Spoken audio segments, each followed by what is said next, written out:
नमस्कार स्वामी भक्तांनो. तर आजच्या व्हिडिओमध्ये आपण होळीच्या दिवशी चुकूनही एक वस्तू घरी आणू नका, नाहीतर आपलं आयुष्य उद्ध्वस्त होऊ शकतं. तर ती कोणती वस्तू आहे चला मी सांगते. नमस्कार मित्रांनो, आज मी तुम्हाला होळी संदर्भात अत्यंत महत्त्वाची गोष्ट सांगणार आहे. ही गोष्ट दुर्लक्ष केली तर घरात वाद, आर्थिक अडचणी, आजारपण, सतत अपयश या गोष्टी नकळत वाढू शकतात. होळी म्हणजे वाईट शक्तींचा नाश. पण होळीच्या दिवशी एक चुकीची वस्तू घरी आली तर होळीचा सकारात्मक प्रभाव उलट होतो. आध्यात्मिक महत्त्व काय आहे?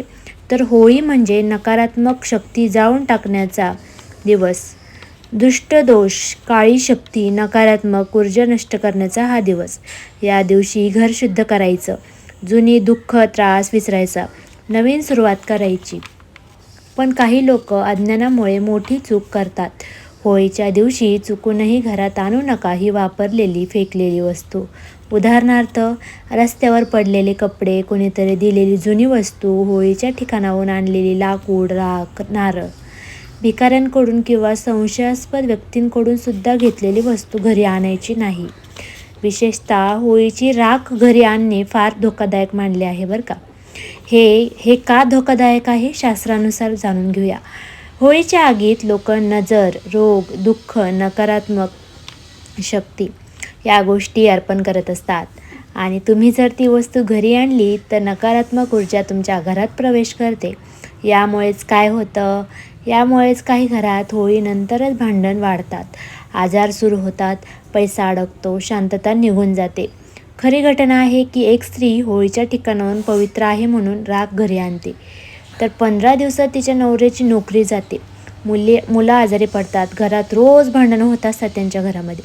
नंतर जाणकार गुरुजींनी त्यांना सांगितलं की ती राखच आपल्या घरात अयोग्य आणलेली आहे, तर लगेच ती घराबाहेर टाका. तर ही आहे होळीची खरी घटना. मग होळीच्या दिवशी आपण का आणायची ती राख? जाऊ दे ना. मग होळीच्या दिवशी काय आणावं? नवीन नारळ, गूळ, साखर, पिवळी फुले, कापूर.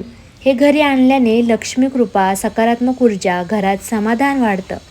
होळीचा एक उपाय आहे तो असा आहे की होळी जळाल्यावर घरातील प्रत्येक व्यक्तीचं नाव मनात घेऊन एक छोटासा गूळ आगीत टाकायचा आहे आणि मनात म्हणायचं आहे, माझ्या घरातील सर्व दुःख, रोग, अडचणी आजच जळून नष्ट होत.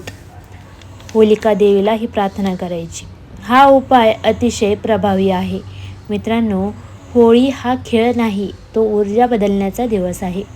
चुकीची वस्तू घरी आली तर वर्षभर त्रास तर होणारच,